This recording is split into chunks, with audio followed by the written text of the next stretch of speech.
Coming in at number 30 is the one and only Queen Latifah. The Queen is from the golden era of hip-hop from the 80s, and she had a career in the 90s too, hailing from New York. Her debut album, All Hail the Queen, in 89, when she was just 19 years old. She had big songs such as Just Another Day, Unity, Ladies First, and has gone on to have a flourishing career in TV and movies. Coming in at number 29 is the West Coast Don, Dr. Dre.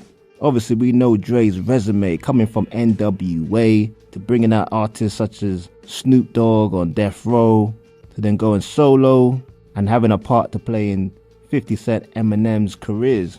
Classic album, The Chronic, Dre 2000, arguably hip-hop's best producer of all time. As a rapper, I don't know. He's not known for writing his own stuff. I don't think he's ever written his own music. But still, as a rap artist, he has to be on this list. Coming in at number 28 is Lauryn Hill. For me, she's the greatest female rapper of all time. Part of the Fugees in the mid-90s. Obviously, they broke up and she went solo and did her Miseducation of Lauryn Hill album in 1998. Got her loads of Grammys, critical acclaim. It's just a shame she never really went back and stayed with the music. Coming in at number 27 is Juice WRLD. Now, rest in peace, Juice WRLD, but I don't know about him being on this list in particular. But he was one of the bright artists in the 2010s, that is for sure. Very popular, and hadn't even reached his peak when he unfortunately passed away. But that big song, Lucid Dreams, probably my favorite of all his songs. He also had Empty, Robbery, and Hear Me Calling. Coming in at number 26 is MF Doom. He was actually a British rapper from the late 1990s, but was most respected for his wordplay and that mask he always wore. Coming in at number 25 is no other than Ice Cube, the legendary West Coast MC, coming from NWA, of course. Came out of that group, dissed them, and went on to have a flourishing music career and the movies. A lot of people would say his best album is America's Most Wanted and Lethal Injection. My favorite songs of his was It Was a Good Day. Coming in at number 24 is 50 Cent. Now, we all know one of the greatest rap albums of all time is Get Rich or Die Trying. People kind of forget that he had good albums after that as well, like The Massacre. I thought that was pretty decent. He'll be mainly known for his classic album, Get Rich, and the songs Many Men, 21 Questions, and In the Club. Coming in at number 23 is DMX, What You People Want. Darkman X, definitely in my top 10 of all time. I feel like he should be higher on the list though. He's got to be higher.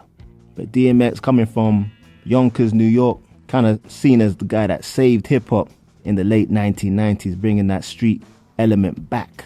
Always growling, barking.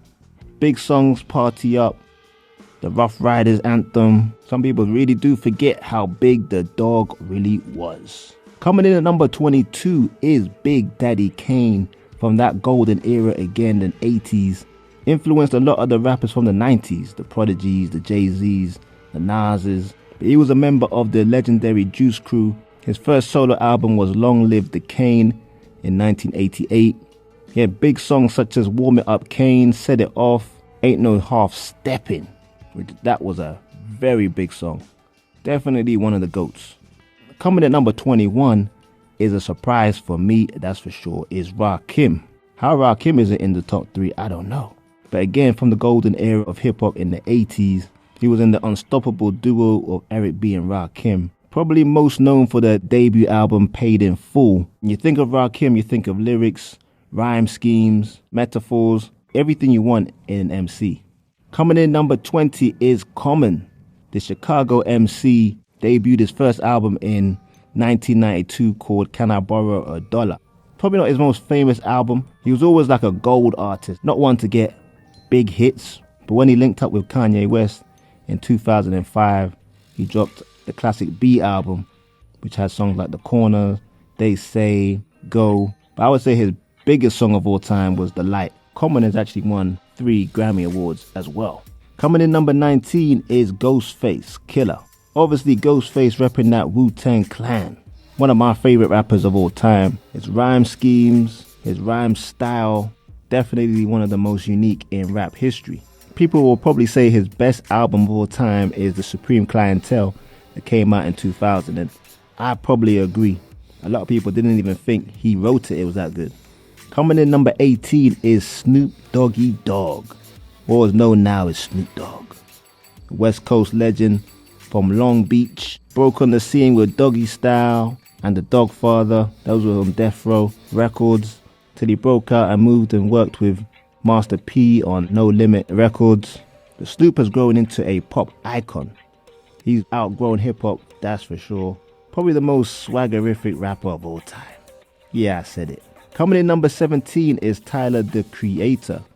Now this guy's crazy. Let's keep it real, people. I say he's one of the most creative artists to come out of hip-hop in the last 20 years. That 2011 album, Goblin, was different. That's the best thing I can say about it. It was different. If you like people that push the boat, try and be creative, Tyler definitely should be on this list for sure. Coming in number 16 is Lil Kim. Now for me, I don't know about greatest rappers list of Lil Kim because like Dre, she's not known for writing her own lyrics. But she was a great artist. She sold a lot of music in her time. Obviously coming out from the early to mid 90s with Notorious B.I.G. She had great albums like Hardcore in 1996 and Notorious Kim in 2000. And she had some big songs as well. Let's not forget Put Your Lighters Up, The Jump Off, Crush on You that Cameron wrote. Yeah, she should be on this list to be fair. Coming in number 15 is A$AP Rocky. A$AP Rocky is one of my favorite rappers to come out in the last 10-15 years. The only disappointment is he doesn't put out as much music as I would have liked. But he reps that Harlem. His first studio album debuted at number 1 on the Billboard 200 charts. And some of his most popular songs include Praise the Lord, Effin' Problems, Fashion Killer, and he's got a famous wifey, Rihanna. Coming in at number 14 is Chuck D from Public Enemy. Obviously Chuck D from New York, from the 80s. Their music was really based on consciousness and positivity for the black community. Probably the most notable song was Fight the Power, and their big albums were It Takes a Nation of Millions to Hold Us Back in 1988, The Fear of a Black Planet, 1990, still a big inspiration in the genre.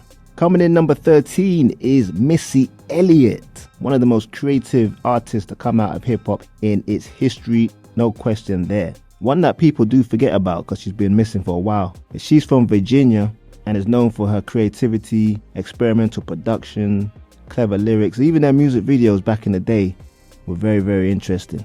Her debut album was Super Duper Fly in 1997, and she's had some big hits like The Rain, Sock It To Me, albums like Missy's So Addictive and Under Construction.